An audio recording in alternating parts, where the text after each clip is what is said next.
آج کل جو یہ بات ہوتی ہے کہ صاحب آبادی بڑھ گئی انسانوں کی اور اب ضبط تولید کرنا چاہیے اور آبادی کم کرنی چاہیے، تو قرآن یہ کہتا ہے کہ ہر چیز کے ہم نے خزانے پیدا کیے ہیں، اور ہم جب اتارتے ہیں تو ایک نپی تلی معیار کے مطابق اتارتے ہیں۔ اب ایک دیکھو کہ یہ جو تارکول ہوتا ہے جس سے تیل بنتا ہے، کہ پہلے زمانے میں اس کا کوئی فائدہ سوائے اس کے نہیں ہوتا تھا تارکول کا، کہ یہ اونٹوں کے خارش کی بیماری میں استعمال ہوتا تھا، کبھی کسی عمارت کو پکا کرنے کے لیے استعمال ہو جاتا تھا، وغیرہ وغیرہ، پیداوار بھی کم تھی۔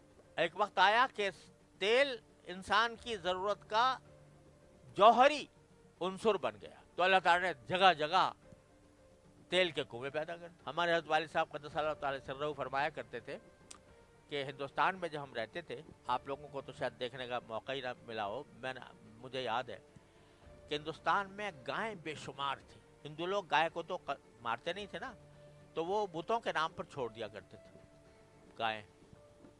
جہاں دیکھو گائے پھر رہی، ہر جگہ گائے ہی گائے، گائے ہی گائے پھر رہی ہے۔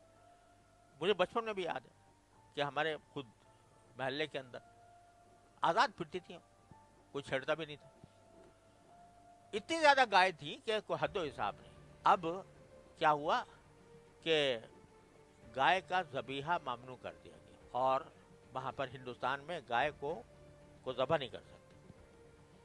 تو حضرت والد صاحب فرماتے ہیں کہ اگر اس کا حساب کتاب لگایا جائے تو ہر آدمی کے ساتھ 10 گائیں ہونی چاہیے تھی، جو بچ گئی نا، ذبح ہونے سے بچ گئی، لیکن وہ ان کی تعداد میں کوئی اضافہ نظر نہیں آتا، باوجود اس کے ذبح ہونا بند ہو گئی۔